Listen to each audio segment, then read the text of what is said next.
Salmo 136, vamos ler todo o texto, que nos lembra da misericórdia de Deus.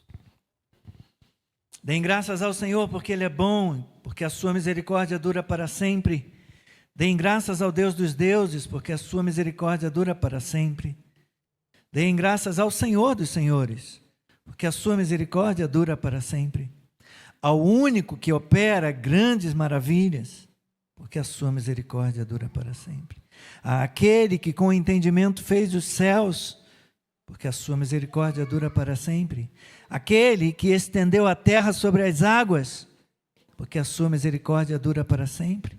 Àquele que fez os grandes luzeiros, porque a sua misericórdia dura para sempre. Fez o sol para presidir o dia, porque a sua misericórdia dura para sempre. Fez a lua e as estrelas para presidirem a noite, porque a sua misericórdia dura para sempre. Àquele que matou os primogênitos do Egito, porque a sua misericórdia dura para sempre. Tirou Israel do meio deles, porque a sua misericórdia dura para sempre. Ele os tirou com mão poderosa e braço estendido, porque a sua misericórdia dura para sempre. Àquele que dividiu o mar vermelho em duas partes, porque a sua misericórdia dura para sempre. E fez Israel passar pelo meio dele, porque a sua misericórdia dura para sempre. Mas lançou Faraó e o seu exército no mar vermelho, porque a sua misericórdia dura para sempre. Àquele que conduziu o seu povo pelo deserto, porque a sua misericórdia dura para sempre. Aquele que matou os reis poderosos, porque a sua misericórdia dura para sempre. Tirou a vida de reis famosos, porque a sua misericórdia dura para sempre. Matou Seom, rei dos amorreus, porque a sua misericórdia dura para sempre. Matou Og, rei de Bazã, porque a sua misericórdia dura para sempre. E deu a terra deles em herança, porque a sua misericórdia dura para sempre, em herança a Israel, seu servo, porque a sua misericórdia dura para sempre. Aquele que se lembrou de nós em nosso abatimento, porque a sua misericórdia dura para sempre, e nos libertou dos nossos inimigos, porque a sua misericórdia dura para sempre. Ele dá alimento a todos os seres vivos, porque a sua misericórdia dura para sempre. Deem louvores ao Deus dos céus, porque a sua misericórdia dura para sempre. Obrigado, Senhor. Obrigado pela tua palavra. Fala ao nosso coração, Senhor. Ajude-me, por favor, Senhor, a entregar todo o recado de Deus, a conseguir, Senhor, me comunicar com o teu povo nesta manhã. Fale conosco, edifique a nossa vida e glorifique o teu nome.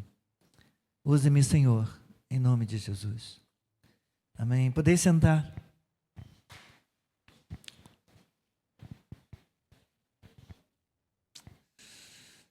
Eu saí um pouquinho do tema, vou sair esta manhã um pouquinho do tema dos 4 domingos do Advento, falando a respeito do Natal, para me voltar um pouco para o contexto do culto do terceiro domingo, que é o culto da família. E o título da mensagem nesta manhã é Casamento e Família, um lugar seguro para se viver. Mas eu usei esse texto do Salmo 136 na sexta-feira, quando ministrei na cerimônia de bodas de 30 anos do pastor Guilherme e da Érica. Eu senti o desejo de permanecer no mesmo texto, de habitar no mesmo texto, para trazer uma palavra para nós, nesse sentido de casamento e família como um lugar seguro para viver a partir mesmo deste salmo. Quando pensamos sobre casamento e família, não devemos pensar sobre um espaço para se vencer discussões, mas sobre esforçar-se para construir um lugar seguro para os dois, se for apenas dois, o casal, ou para 3, 4 ou mais, para todos, quando chegarem os filhos, e então for o contexto de uma família. O casamento e a família, portanto, deve ser um lugar seguro para todos os seus membros. E isso requer um milagre. E é sobre esse milagre que eu quero falar brevemente nessa manhã, com a ajuda de Deus, com vocês. Como eu disse, na sexta-feira à noite, eu trouxe uma palavra lá nas bodas de 30 anos do pastor Guilherme e da Érica, e usei este salmo naquela ocasião para render graças ao Senhor junto com eles e com os seus convidados e afirmar que o casamento deles é uma grande obra, uma grande maravilha operada pelo Deus único, o único Deus verdadeiro, uma grande obra fruto da misericórdia de Deus na vida deles. E disse também que a palavra maravilha, aqui no caso maravilhas, no versículo 4, maravilha no plural, ela é normalmente aplicada às obras de redenção, ou seja, aos atos de Deus para resgatar seu povo, protegê-los e cuidar deles. Eu não vou fazer uma exposição desse salmo inteiro nesta manhã, mas eu quero mostrar inicialmente para vocês a sua estrutura, antes de lançar mão de uma das partes dessa estrutura, para embasar o meu argumento de que, embora casamento e família sejam obras maravilhosas de Deus na nossa vida, nós tomamos parte nisso, nós contribuímos, podemos contribuir para o sucesso ou para a ruína do nosso casamento ou da nossa família. Vejamos então, esse salmo, o Salmo 136, é uma liturgia de louvor ao Senhor Deus, como Criador e Redentor do seu povo, no passado, seu povo Israel, e mais tarde, a Igreja de Cristo, formada por judeus e também por gentios, redimidos de todas as nações. Então o salmo começa, o salmista inicia com um convite ao louvor nos 3 primeiros versículos, versículos 1 a 3, um convite ao louvor que deve ser dado ao único Deus, ao Senhor, Criador e Redentor de tudo que existe. Deem graças ao Senhor, deem graças ao Deus dos deuses, deem graças ao Senhor dos senhores. Um convite, portanto, ao louvor, versículos 1 a 3. Em seguida, versículos 4 a 9, nós temos a citação ou a recitação, que é dedicada em 6 versículos aos atos divinos de Deus na criação, do versículo 4 ao versículo 9, ao único que opera grandes maravilhas, aquele que com entendimento fez os céus, aquele que estendeu a terra sobre as águas, aquele que fez os grandes luzeiros, o sol para presidir o dia, a lua e as estrelas para presidirem a noite, porque a sua misericórdia dura para sempre. Então aqui, nestes 6 versículos de 4 a 9, o salmista dedica, ele faz uma recitação dos atos divinos na criação. Depois, do versículo 10 ao versículo 15, mais 6 versículos afirmando a redenção, começando com o livramento de Deus ao seu povo no Êxodo, resgatando o seu povo após 4 séculos de escravidão no Egito, versículos 10 a 15, aquele que matou os primogênitos do Egito, tirou Israel do meio deles, e os tirou com mão poderosa e braço estendido, aquele que dividiu o mar vermelho em 2 partes, e fez Israel passar pelo meio dele, mas lançou o faraó e o seu exército no mar vermelho, porque a sua misericórdia dura para sempre. Depois temos aqui o versículo 16, um versículo dedicado exclusivamente à viagem pelo deserto, quando o povo passou pelo deserto. Ele conduziu o seu povo pelo deserto, porque a sua misericórdia dura para sempre, porque Deus, Ele está presente com o seu povo em todo lugar, em todo tempo. Ele não abandona o seu povo, também nos desertos, Deus lá estava com o seu povo. Em seguida, temos mais 6 versículos dedicados à conquista de Canaã.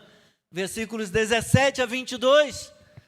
Ele matou reis poderosos, esse Deus, esse grande Deus. Ele tirou a vida de reis famosos. Ele matou Seom, rei dos amorreus, e matou Og, rei de Bazã, e deu a terra deles em herança a Israel, seu servo, porque a sua misericórdia dura para sempre. E então, vem os 4 versículos finais. Eles se voltam de forma resumida aos mesmos temas básicos tratados no Salmo até aqui, só que de ordem inversa. O salmista começa com louvor, depois mostra Deus como Deus da criação e depois como Deus que redime o seu povo e que protege e cuida do seu povo. O salmista agora vem nos versículos finais, os 4 últimos em ordem inversa no Salmo.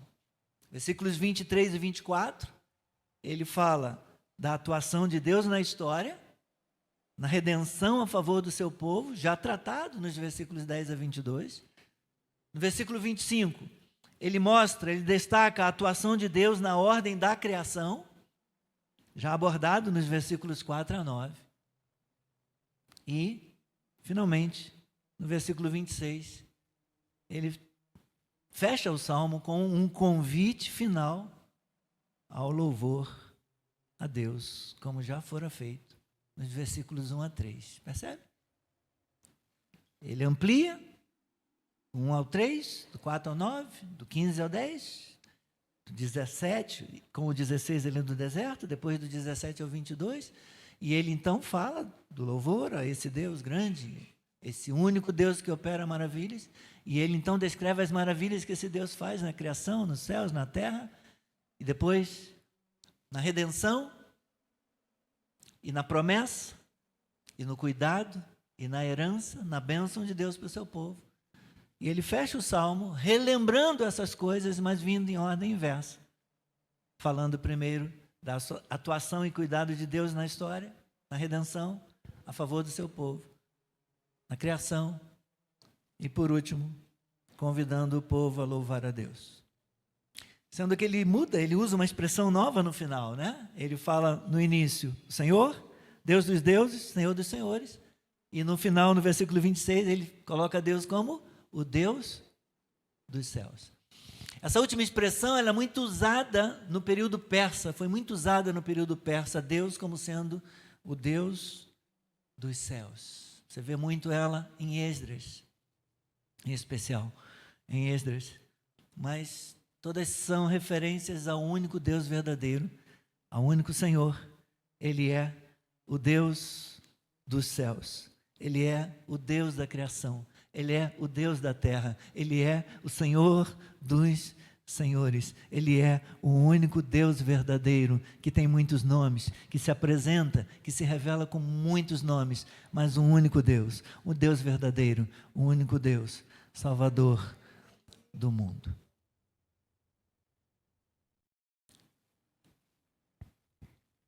Deem graças ao Senhor por ter dado uma terra ao seu povo.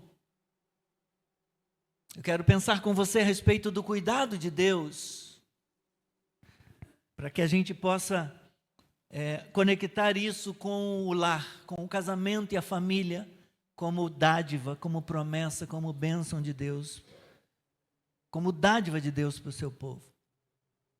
Versículos 17 a 22, somos exortados pelo salmista a render graças ao Senhor pelo cuidado, pelo favor de Deus, pela bênção de Deus na vida do seu povo. Ao lembrar os atos criativos de Deus no universo, os atos redentores e providenciais de Deus na vida do seu povo, o salmista exorta o povo a render graças a Deus pela herança que recebeu em Canaã, a terra da promessa. Ele cita reis poderosos que Deus destruiu e dos quais tirou a vida, a fim de dar a terra em possessão ao seu povo. Esse salmo lembra, portanto, o favor de Deus ao seu povo Israel, ao lhe dar a terra prometida, ao lhe dar a promessa, ao lhe dar a bênção, ao lhe dar a herança em Canaã. Está tudo bem com as crianças? Está tudo bem? Eles ainda vão precisar de...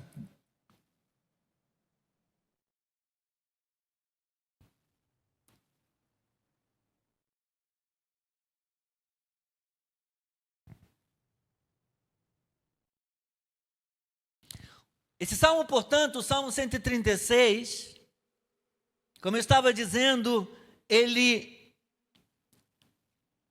lembra o favor de Deus. Ele lembra o cuidado de Deus, as bênçãos de Deus para o seu povo Israel. Ao lhe prometer e dar a possessão de uma terra para o seu povo.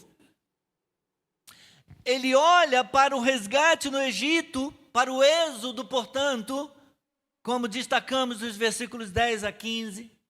Ele contempla a trajetória pelo deserto até a posse de Canaã, mencionando inclusive a viagem, o período da viagem pelo deserto, como destacamos no versículo 15.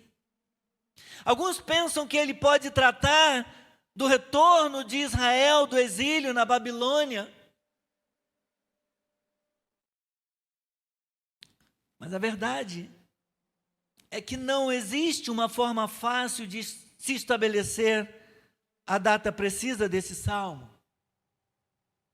Dessa forma, existem exemplos recentes em toda a história da manifestação sobrenatural de Deus, da intervenção de Deus na história para cumprir os seus atos redentores, para mostrar o seu cuidado com o seu povo, exibindo assim a misericórdia de Deus na vida do seu povo escolhido. De maneira que, a partir do versículo 23, o salmista, ele muda a nota do salmo, como que dizendo, tem coisas acontecendo mais recentemente. Deus não apenas agiu no passado, Deus continua a cuidar do seu povo e de sua criação. Então, no versículo 23, como que dando um toque musical, dando uma nota, como que os músicos mostrando para os cantores, tem alguma coisa acontecendo, tem alguma coisa aqui, é hora de vocês prestarem atenção, é hora de vocês entrarem. Ele diz, ele é aquele que se lembrou de nós em nosso abatimento. Ele é aquele que nos libertou dos nossos inimigos. Ele fez grandes coisas pelos nossos pais, ele fez grandes coisas pelos nossos antepassados, mas ele se lembrou de nós também. Ele tem operado também na nossa própria história, na nossa própria geração. Ele se lembrou de nós, ele está se lembrando de nós todo o tempo. Versículos 23, 24.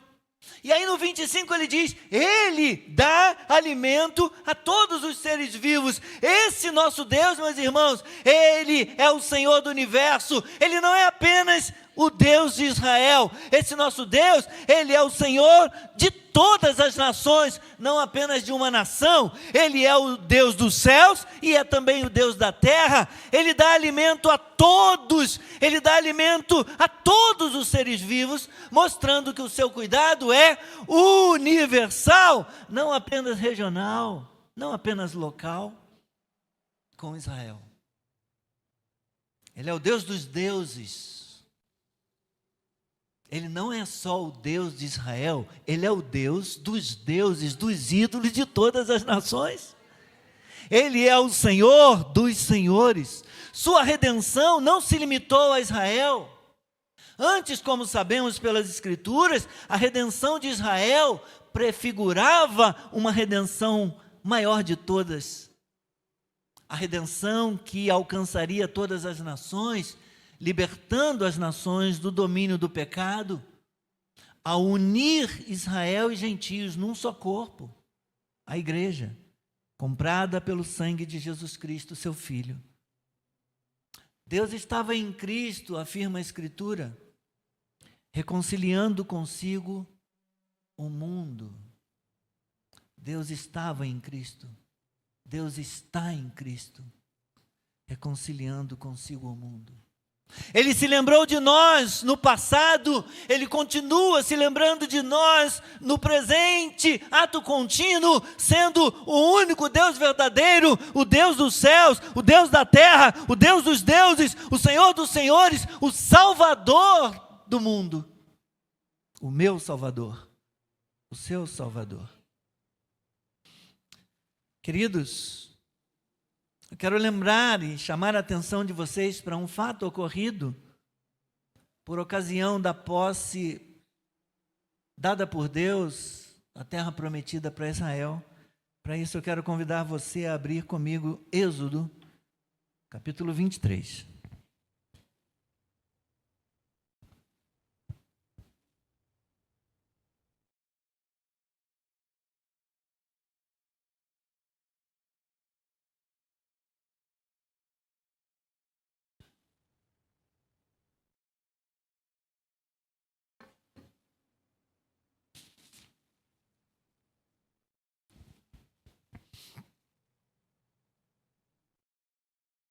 Êxodo 23.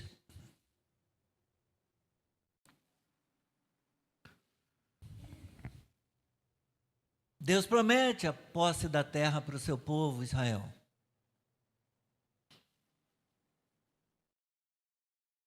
A partir do versículo 20,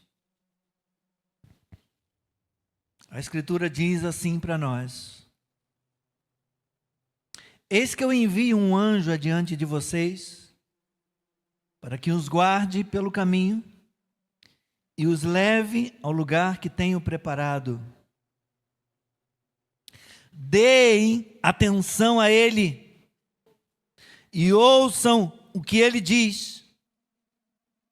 Não se rebelem contra ele, porque não perdoará a transgressão de vocês, pois nele está o meu nome.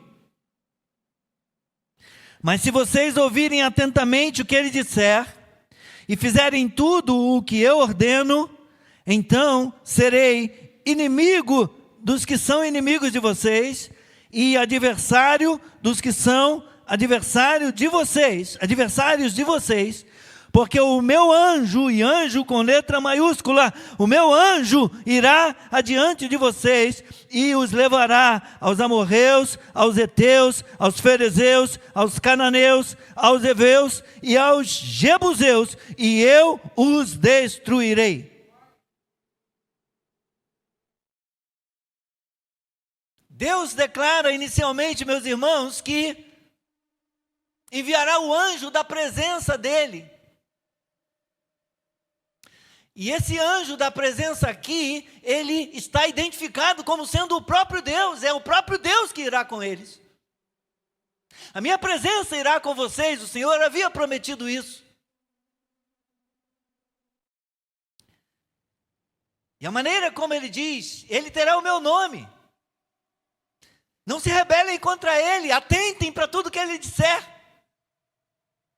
Então, Deus declara, Deus se apresenta e diz que irá com eles, dá instruções para eles, e declara que expulsará os habitantes daquele lugar, a fim de que ajude Israel a tomar posse da bênção, a tomar posse da promessa. Em seguida, o Senhor diz que não expulsará todos os habitantes de uma vez, daquele lugar, daquela terra, porque isso faria com que o lugar ficasse completamente desolado, a terra ficaria completamente exposta, tipo cidade abandonada depois de uma tragédia. Como algumas cidades, alguns lugares, por ocasião das chuvas lá no sul. Depois da tempestade, do temporal, do alagamento. e muitos animais ferozes se aproveitariam para atacar o povo do Senhor. Então, avançando no texto, depois de dizer que destruiria os habitantes daquele lugar que estava dando para eles, os amorreus, os heteus, os ferezeus, os cananeus, os heveus, os jebuseus, Deus diz: eu os destruirei. Não se curvem diante deles, siga comigo, 24. Não os adorem, dos deuses deles, nem os adorem, nem sigam os costumes deles. Pelo contrário, destruam totalmente esses ídolos, despedacem as suas colunas, adorem o Senhor, o Deus de vocês, e Ele abençoará o pão e a água de vocês. Tirarei as enfermidades do meio de vocês, na sua terra não haverá mulher que aborte, nem estéril, darei a vocês uma vida longa, enviarei o meu terror diante de vocês, confundindo todos os povos que vocês encontrarem, farei com que todos os seus inimigos virem as costas e fujam de vocês. Também enviarei vespas diante de vocês, que expulsem os heveus, os cananeus, os heteus de diante de vocês. Não os expulsarei de diante de vocês num só ano, para que a terra não se torne em desolação, e as feras do campo não se multipliquem contra vocês. Pouco a pouco, diz o versículo 30, pouco a pouco os expulsarei de diante de vocês, até que vocês se multipliquem e tomem posse da terra. Porém, as suas fronteiras, desde o Mar Vermelho até o Mar dos Filisteus, e desde o deserto até o Eufrates. Leia comigo. Porque entregarei nas suas mãos os moradores da terra, para que vocês os expulsem de diante de vocês. Não façam nenhuma aliança com eles, nem com os deuses deles. Eles não habitarão na sua terra, para que não façam que vocês pequem contra mim. Se adorarem os seus deuses, os deuses deles, isso será uma cilada para vocês. Sutilmente, o que tem aqui de diferente do que nós já tínhamos lido? Deus disse que destruiria os inimigos. Agora Deus está dizendo: eu entregarei para que vocês os expulsem de lá.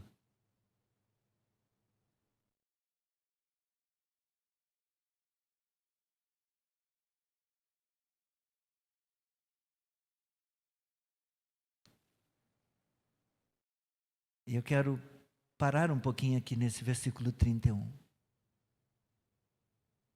Se o povo do Senhor obedecesse a toda a palavra dada pelo Senhor, como eu disse, o anjo da presença aqui identificado como o próprio Deus, que os acompanharia. Se o povo obedecesse a palavra de Deus, expulsando as nações, destruindo seus lugares altos, seus lugares de culto, sendo fiel em servir apenas a Ele, o povo seria bem-sucedido. O que esse texto nos revela, meus irmãos, são comandos para a conquista. Deus promete, inclusive, enviar terror, no versículo 27. Eu enviarei o meu terror diante de vocês. Eu vou confundir todos os povos que vocês encontrarem. Eu vou fazer com que eles virem as costas e fujam de vocês. Eu também enviarei vespas diante de vocês, que expulsem os heveus, os cananeus, os heteus diante de vocês. Deus está prometendo aqui agir, meus irmãos, em favor do seu povo, de modo a fazer com que os inimigos fugissem de diante de Israel. Seja como for, meus irmãos, o que precisamos entender aqui é que o Senhor Deus promete enviar algum agente. Deus promete operar, Deus promete agir. Ele promete usar algum agente para incapacitar ou amedrontar, aterrorizar os povos de Canaã, de tal modo que eles não poderiam resistir à presença do povo de Israel na terra. Nós não devemos procurar nenhum agente histórico a que a palavra se refira metaforicamente. Nós não temos de orar para que o Senhor envie vespas. Nós não temos de orar a anjos, a pessoas que acham, era o anjo da presença que apareceu ali, então nós temos que orar a anjo. Nós não oramos a anjo. Nós oramos ao Senhor. Em nome de Jesus, se Deus quiser enviar o anjo, é Deus que envia o anjo. Nós não oramos para anjos porque nós não somos capazes de identificar e de discernir quem é o anjo que está vindo, e possa ser que sejamos enganados em vir um anjo mau, um anjo das trevas, um ser maligno. Então, não invocamos presença angelical. Nós oramos no nome de Jesus, oramos ao Senhor. Podemos orar sim, sempre. Porque as armas da nossa guerra não são carnais, mas são poderosas em Deus para destruir nós sofismas e tudo que se levanta contra o conhecimento de Deus. Meus irmãos, isso mostra a necessidade de lutarmos, a necessidade de nos esforçarmos pela conquista e pela manutenção da nossa bênção, da nossa vitória, da nossa herança, da nossa promessa. Seja no casamento, seja na família, seja no trabalho, seja na vida, seja nos relacionamentos. E esse é o ponto que eu quero destacar na mensagem dessa manhã, sobre o casamento e a família como um lugar seguro para se viver. E será o nosso último ponto da mensagem, eu já me encaminho para o fim. Nós precisamos trabalhar para tomar posse da nossa bênção. Nós também precisamos contribuir para que a nossa terra prometida seja um lugar seguro. Nós temos de nos submeter a Deus, nós temos de nos submeter à palavra de Deus, nós temos de submeter à autoridade divina, confiar no poder de Deus, mas nós também temos que expulsar do nosso meio os nossos inimigos, para que o nosso casamento e a nossa família sejam um lugar seguro para todos. Todos têm de lutar, todos têm de trabalhar para isso, estando prontos para derrotar os inimigos possíveis. E o inimigo possível pode ser o nosso gênio. Essa coisa de dizer, mas eu sou geniosa mesmo. E se quiser que me ature, que me engula. Ah, mas eu sou assim mesmo. Eu sou grosso mesmo. Nasci assim, síndrome de Gabriela, como se dizia antigamente. Eu nasci assim, eu cresci assim, eu vou ser sempre assim. Grosso.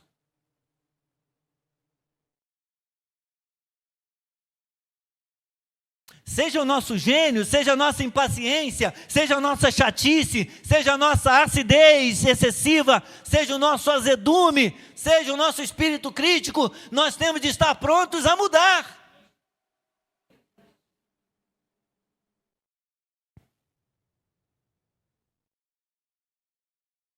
Uma preguicinha de vez em quando vai lá, mas qual é a mulher que tolera um preguiçoso dentro de casa o tempo todo?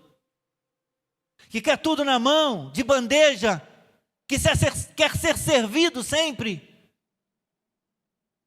seja marido ou seja filho.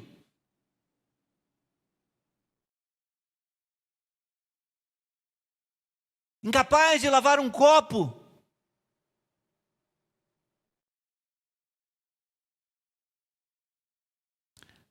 Sabe de uma coisa? A Bíblia diz, e por muitas vezes eu li Provérbios, o texto que diz, é Provérbios 21, 19, que fala sobre a dificuldade de viver debaixo do mesmo teto com uma mulher. A Bíblia fala rixosa. A palavra, uma pessoa de rixa, é uma pessoa briguenta. Mas sabe o que eu descobri? Que a Bíblia não fala só da mulher rixosa, ela fala do homem também rixoso. Dentro de uma mesma casa, você pode ter um homem e uma mulher rixosos. Imagina dois briguentos, dois bicudos dentro de casa. Qual o que se diz do ditado? Dois bicudos? Não se beija, ou se beijar, Imagina dois briguentos dentro de casa.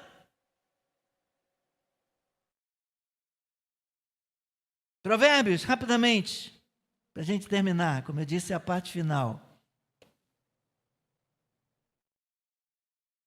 Para que ninguém diga que eu chamei as mulheres de rixosas. E falei mal só delas. Vou falar também de nós, homens. Provérbio 21, versículo 19. Diz que é melhor morar num barraco no deserto do que ficar no barraco na cidade com uma mulher briguenta.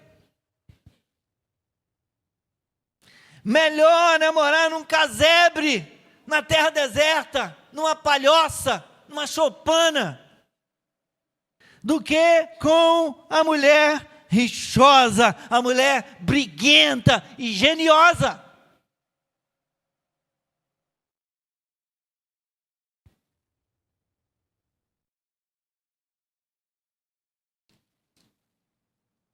Vinte e seis.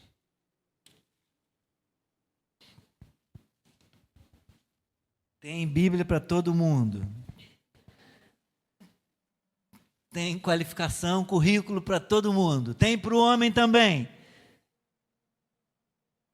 Está falando do tolo. Diz que a mulher tola derruba a casa, né? A mulher sábia edifica a sua casa. A mulher tola derruba.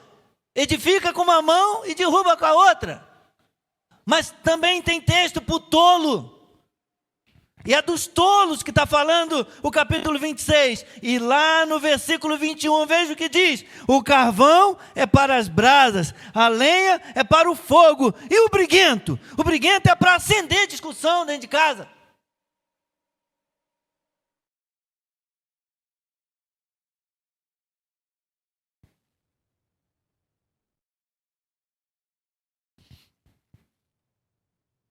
Então, tanto o homem quanto a mulher pode se revelar um indivíduo briguento e, com isso, destruir a segurança, destruir a paz, destruir a harmonia no lar, nos relacionamentos da família, nos relacionamentos marido e mulher, nos relacionamentos pais e filhos, e nos relacionamentos com a parentela também. Isso inclui os filhos depois que crescem e permanecem até tarde em casa, solteiros ou casados, morando com os pais, que é um outro problema também.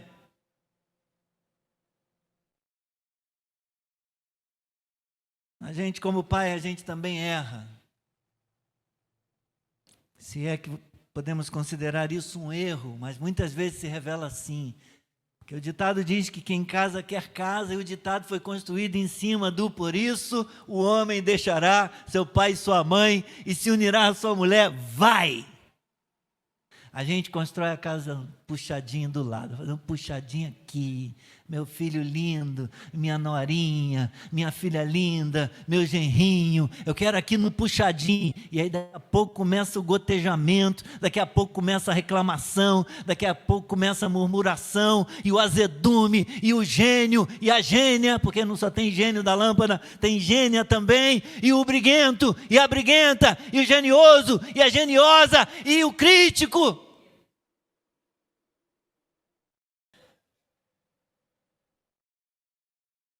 Meus irmãos, alguns comportamentos que parecem normais no dia a dia vão, aos poucos, desgastando os vínculos do casamento ou da família. Quando a relação vira cobrança constante, correção repetida e crítica o tempo todo, as relações interpessoais no lar, elas se deterioram. Isso vai afastando as pessoas. O homem se fecha por achar que nunca é suficiente. Essa mulher só sabe reclamar. A mulher se cansa, porque fala e não vê mudança. Então ela diz, não falo mais. E se cala, vira as costas e quer esquecer. Os filhos se escondem ainda mais, se trancam nos seus quartos, nos seus mundos. E atrás dos seus equipamentos. dos seus smartphones, dos seus computadores, dos seus jogos.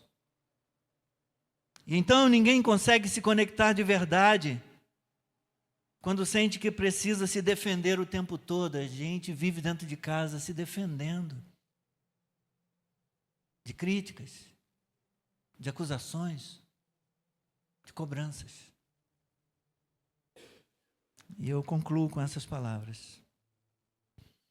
Irmãos e irmãs, há inimigos que precisamos enfrentar se quisermos ter casamentos e famílias como lugares seguros para vivermos. Precisamos nos voltar para Deus, precisamos nos voltar para a palavra, precisamos orar, é claro. Mas temos também de refletir nosso comportamento dentro de casa, nosso papel, nossa maneira de agir dentro de casa e nos relacionamentos. E buscar mudanças também, ainda que necessitemos de ajuda profissional, de procurar terapia, de procurar suporte médico, terapêutico.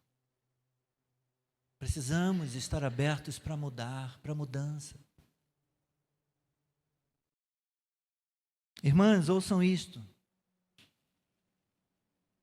Serve para as casadas, para as solteiras, para esposas. No caso, como eu disse, casadas, para mães, serve para filhas. Homens se conectam quando se sentem respeitados, valorizados e acolhidos, mesmo quando erram. Irmãos, ouçam isto. Serve para os casados, para os solteiros, para os pais e para os filhos. Mulheres se conectam quando se sentem ouvidas, vistas, elogiadas, cuidadas.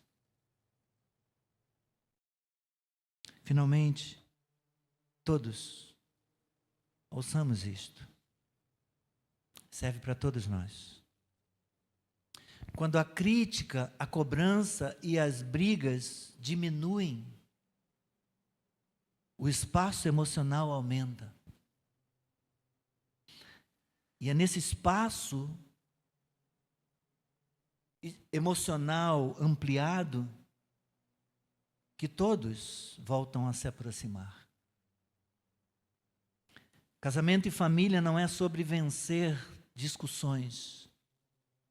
É sobre construir um lugar seguro para os dois, se forem apenas dois, marido e mulher, no casamento.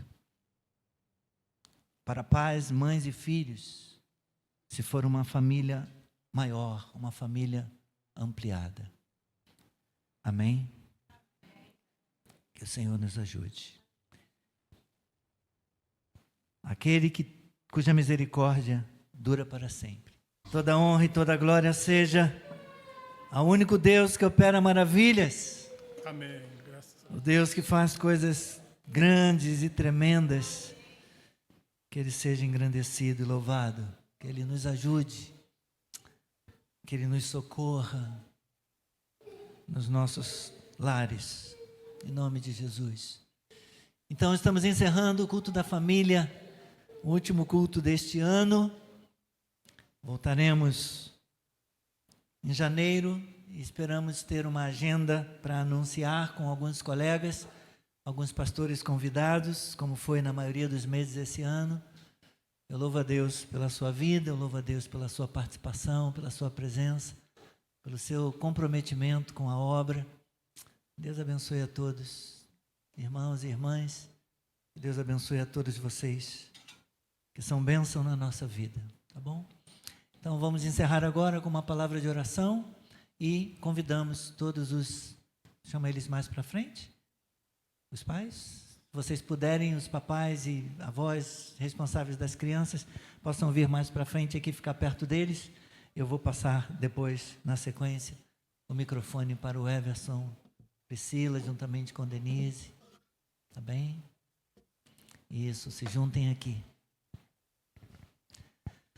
Eu desejo um domingo maravilhoso, um domingo abençoado para todos vocês. E que o Senhor nos ajude. Ele já nos deu a palavra, Ele já nos deu os comandos para a nossa conquista. Ele já disse o que devemos fazer, o que devemos atentar. Ele já prometeu que vai neutralizar e causar terror para os nossos inimigos. Ele está pronto a agir e enviar algum agente. A gente não diz qual será, o que Deus vai fazer, qual vai ser o agente, mas Ele diz, vão lá e expulsem os inimigos, derrotem os inimigos de vocês. De alguma forma, tem alguma coisa que a gente faz também. Estejamos prontos a cooperar, estejamos prontos a contribuir, estejamos prontos a mudar. E Deus nos use, e Deus trabalhe na nossa casa, Deus trabalhe nos nossos relacionamentos. Que o Senhor nos ajude a fazer do nosso lar, do nosso casamento, da nossa família, da nossa igreja também, um lugar seguro. Vamos ficar de pé. Deus, obrigado, Senhor. Ajuda-nos nesta manhã a aplicar esta palavra à nossa vida, Senhor. Como homens e mulheres, maridos, esposas, filhos, filhas, pais, mães, não sejamos briguentos. Não, Senhor, deixemos prevalecer o nosso gênio como desculpa para não mudar. Por favor, Senhor, quebranta o nosso coração, transforma-nos, trata conosco, Senhor, torna-nos pessoas tratáveis, Senhor, torna-nos pessoas maleáveis, Senhor, faz de nós pessoas dóceis, faz de nós, Senhor, pessoas gentis, faz de nós pessoas capazes de perdoar e pedir perdão, Senhor. Faz de nós pessoas capazes de ceder quando necessário. Deus, nos dê paz, nos abençoe, proteja a nossa casa, proteja nossos lares, nos ajude, Pai. Que haja segurança nas nossas famílias e bênção nos nossos relacionamentos, em nome de Jesus. Abençoe aqui a conclusão, a culminância, Senhor, nesse encontro dos responsáveis com as crianças do projeto Missão Leitura JA. E, ó Deus, continue conosco no decorrer de todo este dia, abençoando também Pastor Guilherme e Érica no culto logo mais, e todos que virão, Senhor, para a glória do Teu nome. Amém.